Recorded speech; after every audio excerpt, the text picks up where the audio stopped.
सभी को महाशिवरात्रि की बहुत बहुत शुभकामनाएं। मैं एडवोकेट पिंकी राजगुरु।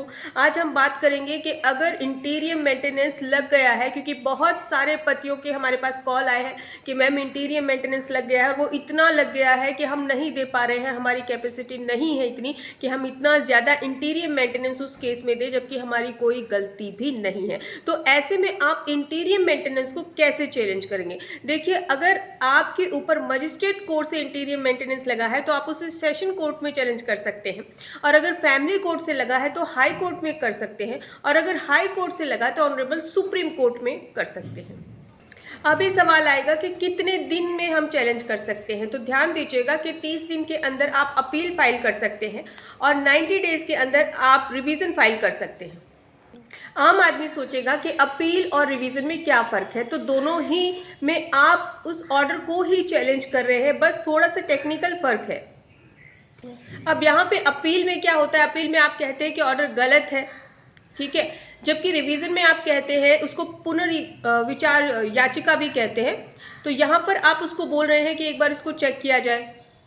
अब हमारे पास जो अगला सवाल आया वो कि मैम ये 90 डेज़ कब से, यानी कि 90 डेज़ कब से काउंट होंगे? तो आपको बता दूं कि कई बार लोग सोचते हैं कि हमें उसकी कॉपी मिली है जब से ये काउंट होंगे, तो ऐसा बिल्कुल नहीं है। 90 डेज़ तभी से काउंट होने लग जाएंगे जब से ऑर्डर निकला है। कई बार लोग 90 डेज़ के अंदर भी फाइल नहीं कर पाते हैं, तो अभी क्या करें?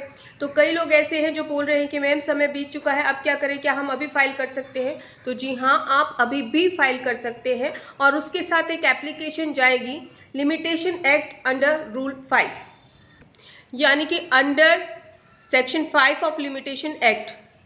अब इसके अंदर आपको एक लॉजिकल रीज़न लगाना है कि भाई ये इतने दिन का जो डिले हुआ है वो क्यों हुआ है। हो सकता है मेडिकल इशू हो सकता है कि कोई इतना प्रॉब्लमेटिक या कोई पर्सनल इशू हो जिसमें कि कोर्ट में आना मुमकिन ही ना हो।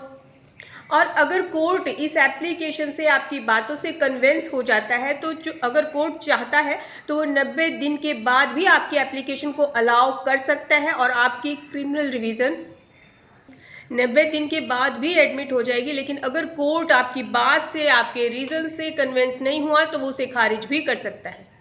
अब मान लीजिए दूसरा पॉइंट लेते हैं कि ऐसा नहीं है, आप दूसरी तरह से कुछ करना चाहते हैं, तो CRPC 340 अगर आप चलते केस में एक्टिव कर सकते हैं और आपके ऊपर 125 या मेंटेनेंस का केस चल रहा है, तो उस सूरत में वो ब्लॉक हो जाएगा। और अगर CRPC 340 के परिणाम आपके पक्ष में आ गए तो आपको पता है कि आपके ऊपर जो मेंटेनेंस का केस लगा है वो खारिज भी हो सकता है। तो बहुत ही ज़रूरी जानकारी है। अगर आप सही हैं तो एविडेंस के साथ कोर्ट में जाइए, आपका सहयोग कानून देता है, कानून आपके लिए। फिर भी अगर आप भी ऐसे ही केस से परेशान हैं तो आप हमसे व्हाट्सएप नंबर पर कॉन्टैक्ट कर सकते हैं और अपॉइंटमेंट ले सकते हैं। इसी तरह से हमारे साथ दीजिएगा।